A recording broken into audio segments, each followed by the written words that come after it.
From Rixie, this is Frameform. Hi, everyone, and welcome to another Wednesday here at Frameform. This week, we're thrilled to present an interview with the Physical TV Company. The Physical TV Company is directed by Richard James Allen and Karen Pearlman and is Australia's premier company for the production and distribution of Screendance, dance film, video dance, or as they term it, stories told by the body. Jen had an illuminating conversation with Karen and Richard about their multi-decade collaboration and how, among other things, they derive inspiration from classic cinema and reframe cinema's history in the process. Enjoy. Thank you so much for joining us, Karen and Richard. As you know, I've been such a fan of your work for years, and particularly Digital Afterlives and Women with an Editing Bench. I just think are so important and just such amazing works. And we're really excited to talk to you today in a special series we are calling Rewind, because we want to talk about how dance film and screen dance has changed over the decades, and people that have been in this field for a longer time working with different technologies and really seeing it evolve, and also being such influential creators in this as well. So first of all, for our listeners that don't know you, we are going to link a bunch of stuff in the show notes, so that should help them get some easy access to you and your work, and to get familiar if they aren't already. But do you mind sharing, first of all, who Richard and Karen are, and what is this collaboration, Physical TV Company? All right. Shall I jump in on that one? Go for it. We are Karen Pearlman and Richard James Allen.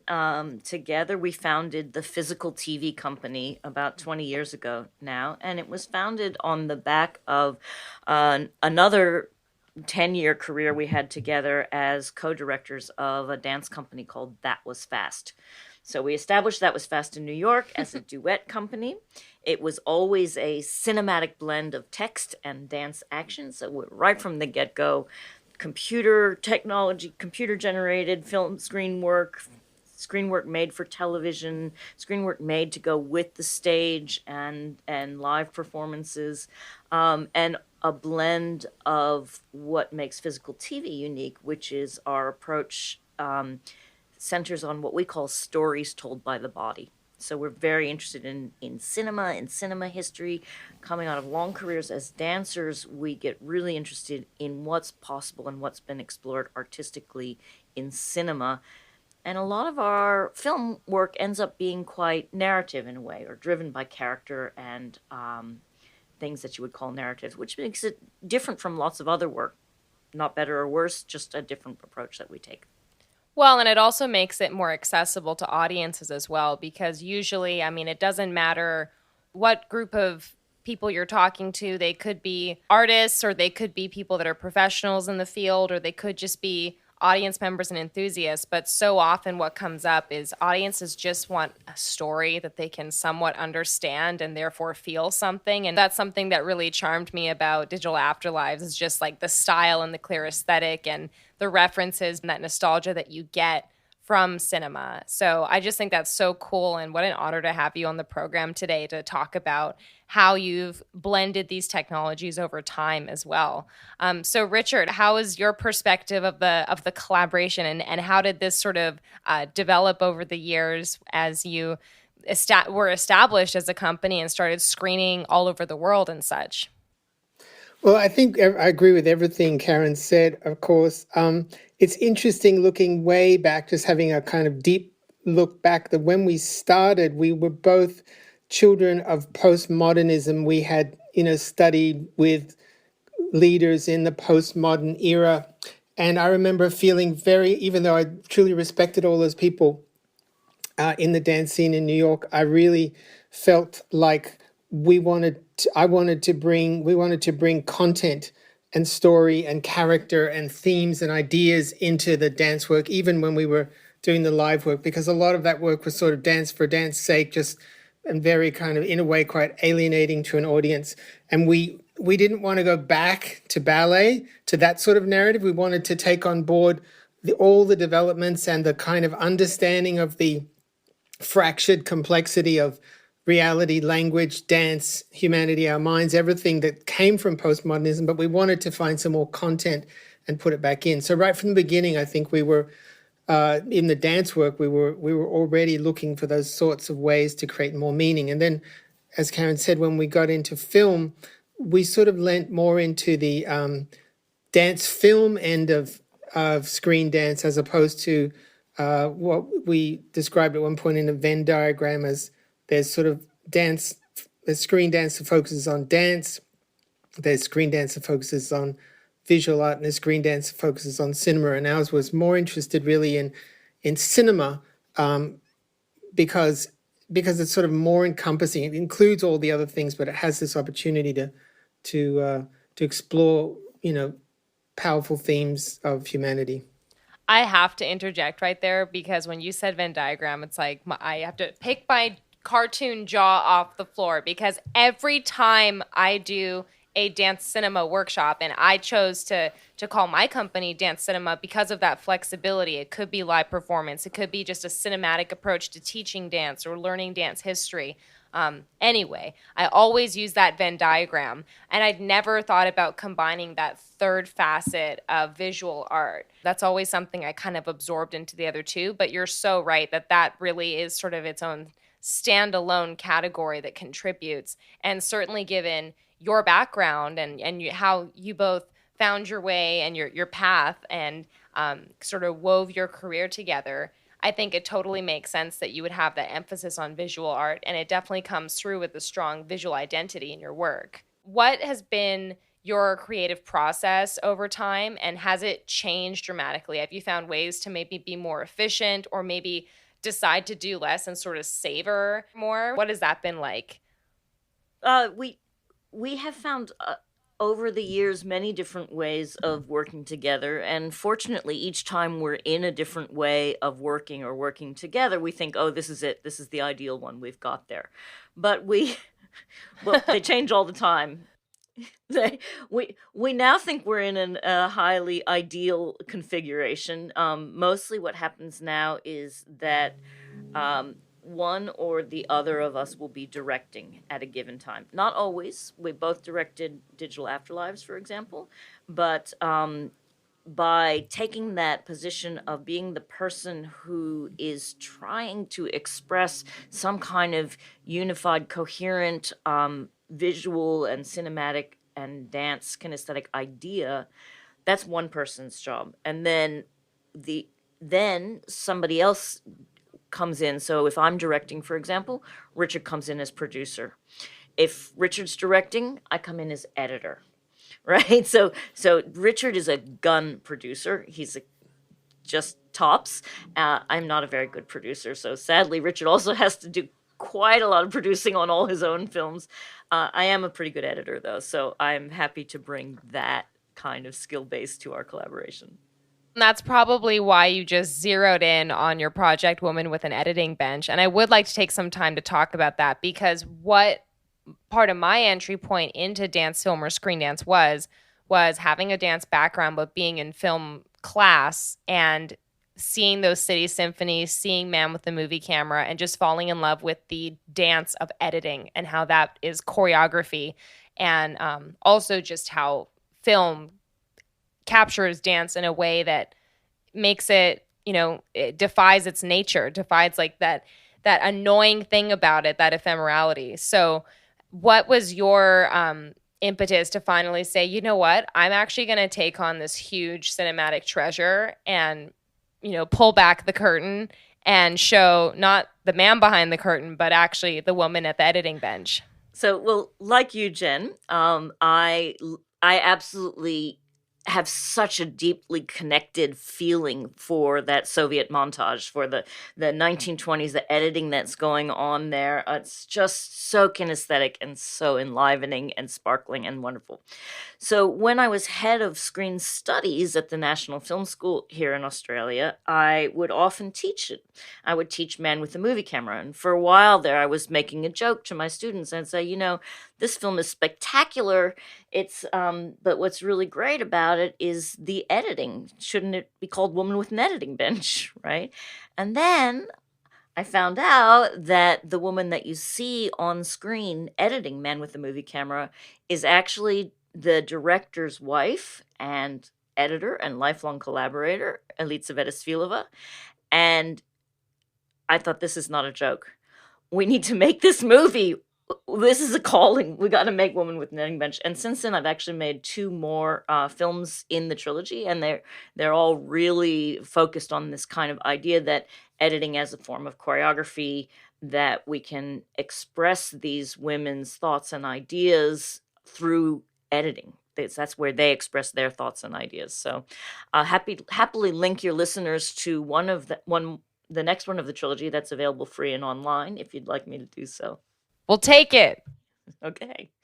We'll take whatever we can get. Okay. I wish that Soviet montage was still in trend. Like, we see different sorts of editing trends that come in and out. And I just remember seeing it for the first time, just being so enchanted right away. It's like the first time you see a Disney musical number as a child. It just kind of sears itself into your memory. Is there anything that maybe each of you could share something that is a trend that you've seen that, you know, maybe has come and gone that you love or you miss, or something that just irritates you completely that you're like, please, can this never come back? Thank you very much.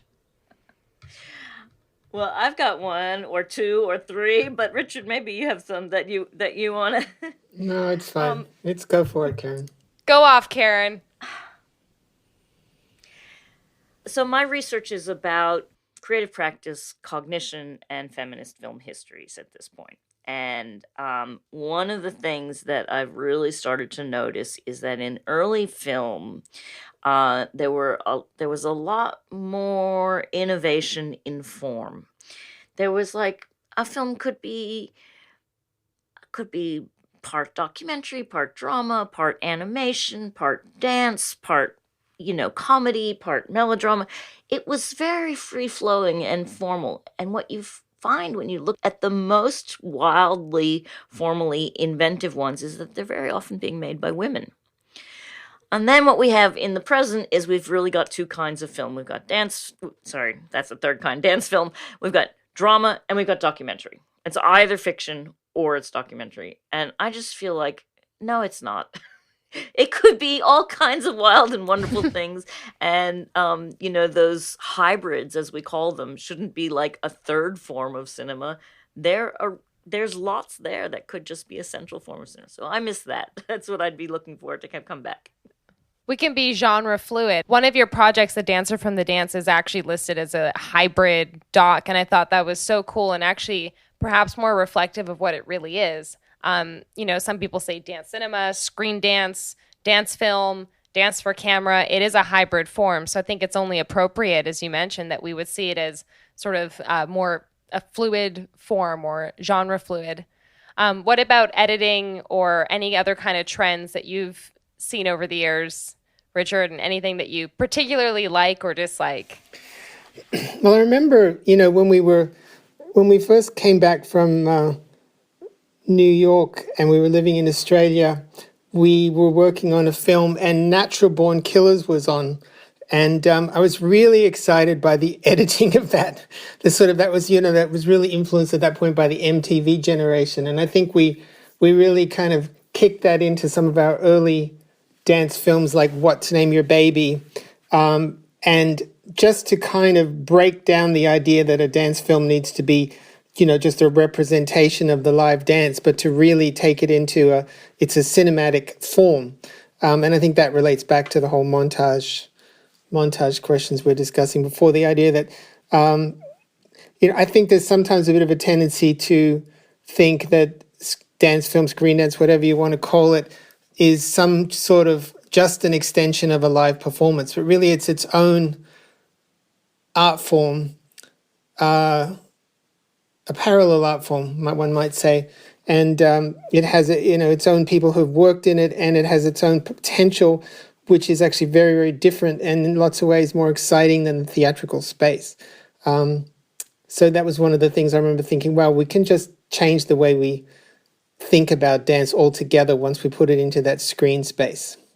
Totally. I mean, I was able to screen digital Afterlives at 2 festivals, in Vancouver, BC, and in Washington, DC. And I would not have been able to afford to fly you in from Australia and both have you there. Not on my indie budget, So I think something that's great about Screendance that was, a lot of people were hip to before COVID was you're able to program this super amazing evening of 10 or 12 international artists coming together and in a way that you wouldn't be able to make possible if they were there live in person. Of course, you can't replace or substitute live performance. Film will never, I hope, and maybe if it ever does get to the point, it'll be creepy all over again. It'll never replicate a live performance, but it has its own magic to it and its own strengths and ways that I think is very satisfying and also really important to do, just to preserve work and not have it be so fleeting. Well, we toured a lot when we were doing live work, and we had this sort of running joke. There was a film, I think it was Lethal Weapon or some film with Mel Gibson, and everywhere we went around England, we went to 26 cities in England. He was there first, and he was in all the cities we bypassed, and we're like, what? This is so much work. We're carrying our bags. We're setting up the theater. This guy's just in this movie, and he doesn't have to do anything. And, we definitely had this realization that a film could travel in a way that it's just physically not possible. And also that obviously you do a performance which is very special with the audience. You capture this moment, but it, as you say, it just disappears into the ether. And to be able to create something which can last and also allow you as an artist to move on to other projects, and that project is still going, so that the projects sort of accumulate and you just turn your attention to something else, but the project's still there. So that's a huge blessing. It's a form of scalability almost, and as artistically inclined people, sometimes we don't always think of things in a business or an entrepreneurial fashion where it's like, how can I proceduralize this? How can I make my time more efficient? Because we're not doing it for that reason. We're doing it because of this creative impulse or this love for something. And it is a really smart way to make a career out of what otherwise might only be a hobby if you weren't able to sort of make those practical things pan out. And I think what I really admire about you as a company and as a collaboration and as individuals is how you've diversified your creative practice as well. On your website, you have your poems, you have your essays, you're writing, you're creating things, you're on screen, you're doing all these different things, and it's just such a dynamic practice. So I just love that about you too, and about the way that comes across in the work that you make.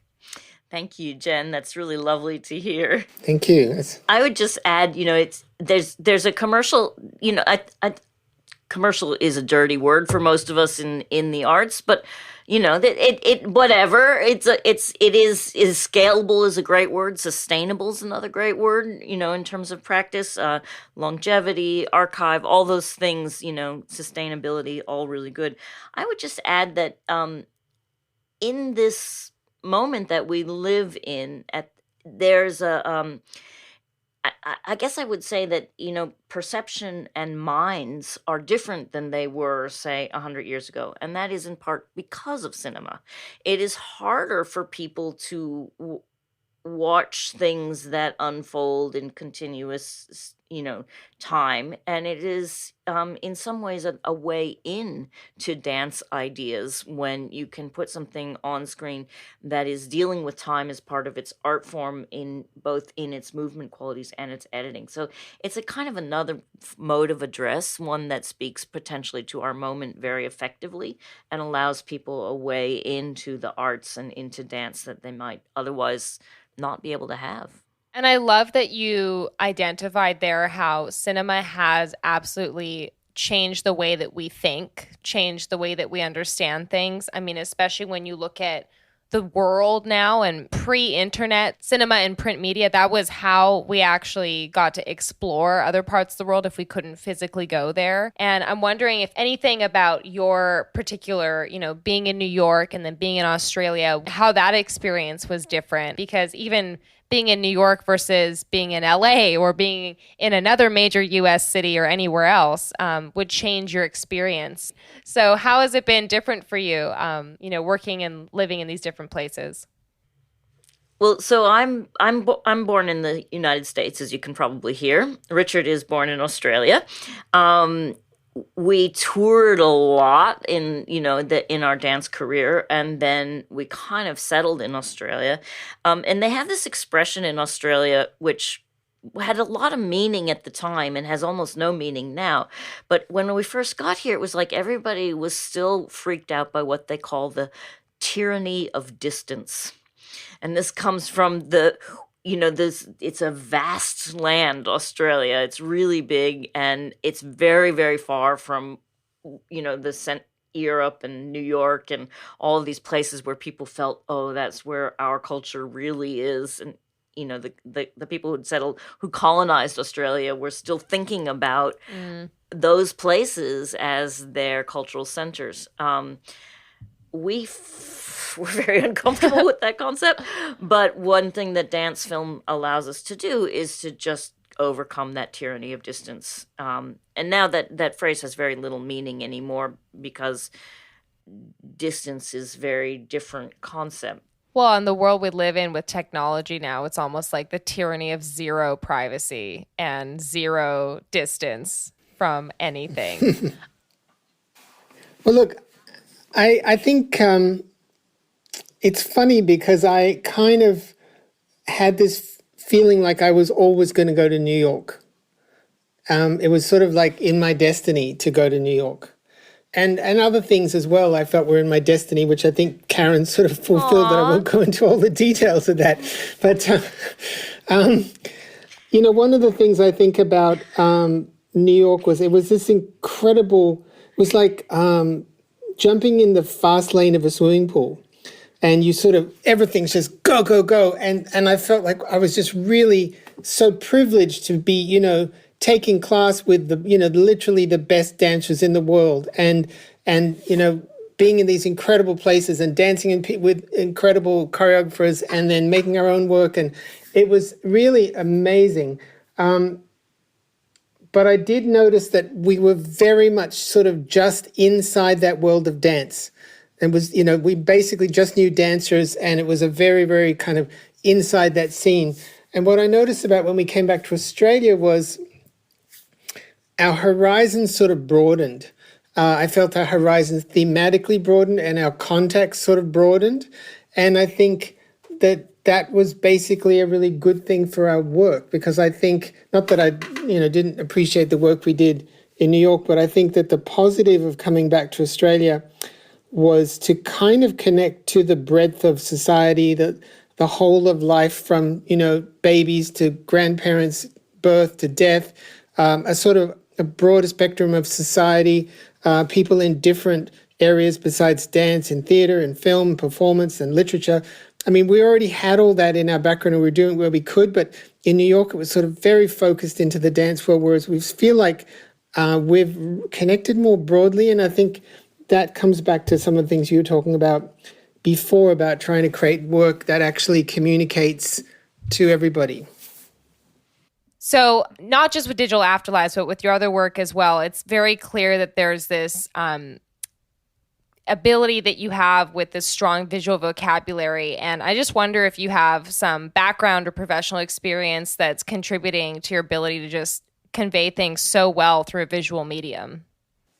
I think that I've always been interested in a number of media besides dance. I mean, I've been a poet for my whole life, and that's kind of a really essential part of my practice. I did study visual arts, and my brother is a major art critic in Australia.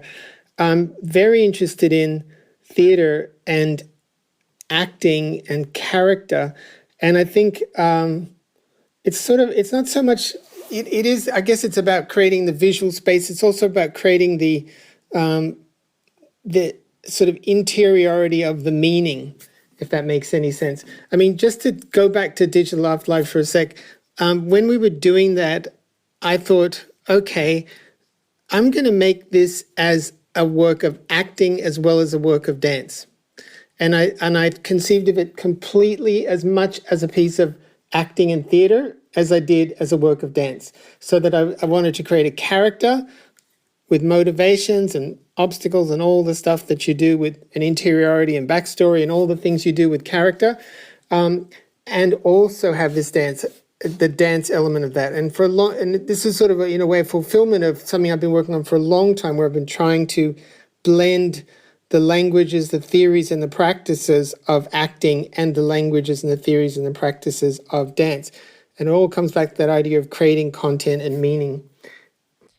And that's so necessary too. I mean, I think that's why that work was so popular. And, popular sometimes sounds like a bad word, but in this case, it's a very good word. It's something that I think audiences very much appreciate and leaves an impression with them. And it's kind of a running joke that dancers are not good actors and actresses. So dancers, if you're listening, take those acting classes. Get good at improv, get comfortable using your entire face as a canvas, because it will absolutely change your performance. And not to mention full body acting. And as you said, creating this rich internal world so that you're conveying a clear, strong character. Exactly.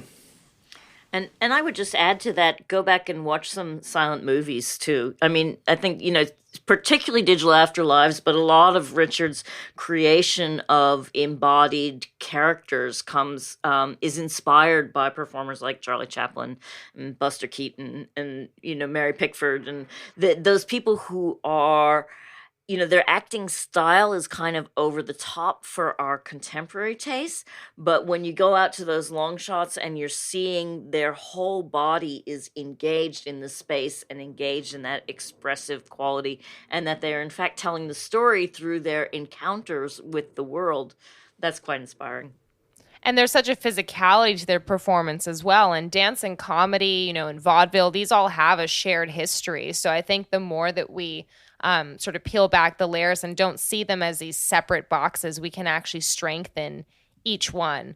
Do you all have like a favorite performer or thinker? I do think of them as thinkers, especially someone like Buster Keaton or Charlie Chaplin, like who's create just like the physics that go into not just imagining, but then executing this sort of illusion, or not even an illusion, sometimes an actual trick before your eyes. Is there someone that, clearly I'm a Keaton fan, is there anyone that you particularly like from that era? One of the first movies that Richard and I ever saw together was Charlie Chaplin's Modern Times. Oh, so good. It's so good. It's actually my favorite of his oeuvre. And, clearly Richard is that Charlie Chaplin character, and clearly I'm Paulette Goddard in that movie. You're like, my life is like a movie. Destined to become. That's it. I love that so much. She's amazing. Yeah. I would just totally agree with all that. And I just, maybe it's a little bit more esoteric, but I would point people in the direction of Michael Chekhov, who is an acting teacher from Russia who he was related to the famous Chekhov who wrote the novels. I think he's his nephew or something. He studied with Stanislavski, had a nervous breakdown. So he's good. Doing all the kind of recalling his life experiences and kind of reliving them. So, he sort of couldn't cope with that, so he created his own whole system. But it's a system based on internal imaging. I used it a lot in this feature film that I've been acting in called Bloodshot Heart. Shout out. Which is out and about at the moment, and people seem to be quite enjoying that film, the feature. But it's a really interesting, because it's like you have to dance with images in your mind, which then embody into your physicality. Without even intending it, this ended up answering one of my next questions, which was, what advice do you have for people that are in front and behind the camera when it comes to the practice of getting involved in dance film or screen dance? So I think, some of the lessons I'm hearing from this conversation are maybe don't live in the same place your whole life. Maybe try moving around, encourage collaboration. Don't be afraid to study with the greats and put yourself out there. Don't be afraid to experiment, diversify with the kind of creative work you're doing. What other things have you been stellar examples of? What other lessons do you have for people in this field? I think it's a really good idea to study the history of film and to study filmmaking. We both studied actual filmmaking, our work is not dance for camera. It's not just like, oh, we picked up a camera in the studio and that's the whole thing. That's just the beginning first shades of drafts. So, it's thinking about the whole language of what cinema can do in relation to dance. So I would recommend that. And then, then studying what happened in the past, because I noticed, sometimes when we've done some teaching, I noticed that a lot of our works are kind of homages, or they're in conversation with, great artists of the past, like Maya Deren or Charlie Chaplin or Shirley Clark. Other Shirley Clark, other people. And there's this kind of way in which we've learned from them, and we're sort of bringing some of their ideas forward into the technologies of the day.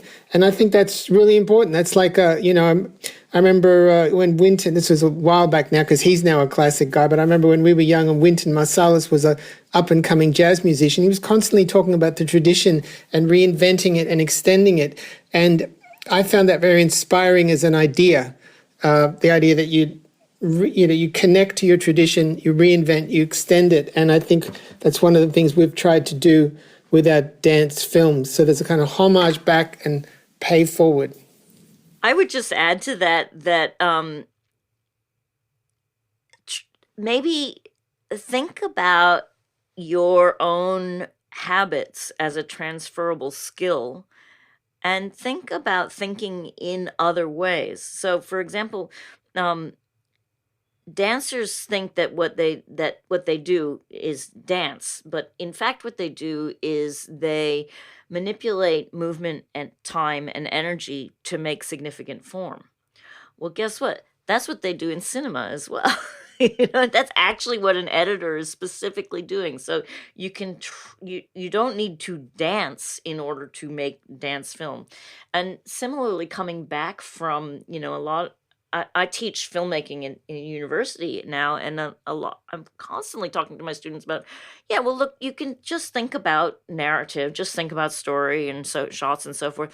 But if you start thinking about time and energy and movement, that is going to enrich the cinematic experience that you create for an audience. So getting filmmakers to think like dancers and dancers to think like filmmakers, there's a rich brew there to be made. Amen. Mic drop. Okay. It's kind of an expensive piece of equipment, so I'm not going to knock over my table mic, but metaphorically speaking, mic drop. Well, thank you so much for taking the time today. Well, tonight for me, today for you, to share. I mean, I've been a fan for years, and you can just see from the work the amount of depth that goes into it, the history and the thought and just the intention. And it really has, your work just leaves such an impact on audiences of all ages and internationally. And it's just so great to be able to talk to you, quote unquote, in person, live, and mine your brains and your experiences a little bit for some nuggets of wisdom. So thank you so much for taking the time today. Thank you, Jen. It's really lovely to spend time with you. I love your curiosity and your energy and your insights for this form, and your great championing of it for the world. Thank you for that. Thanks for having us. We're honored.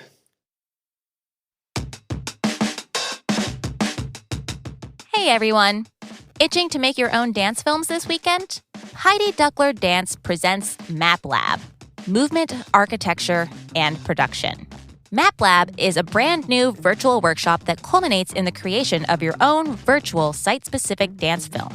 No previous experience or equipment needed, taking place this weekend, June 4th through 6th, via Zoom. Details about this workshop can be found in the show notes.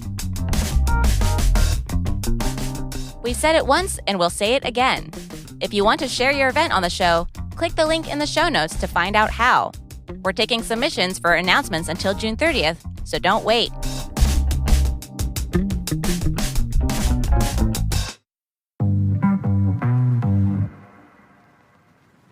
I hope you enjoyed this discussion with Jen, Richard, and Karen.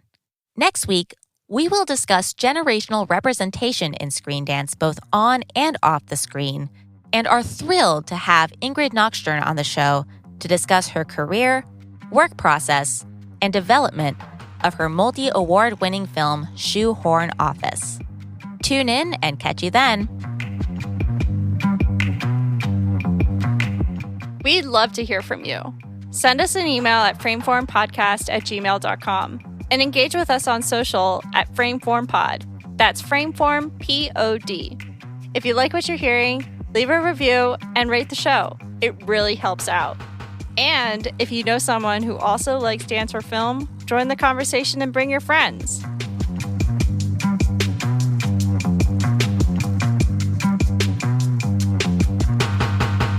Frameform is a production of Rixie, hosted by Hannah Weber, Jen Ray, and Claire Schweitzer. Edited by the Frameform team. Mix and theme song by myself, Mason Carlton. Thanks for listening. We'll see you next week.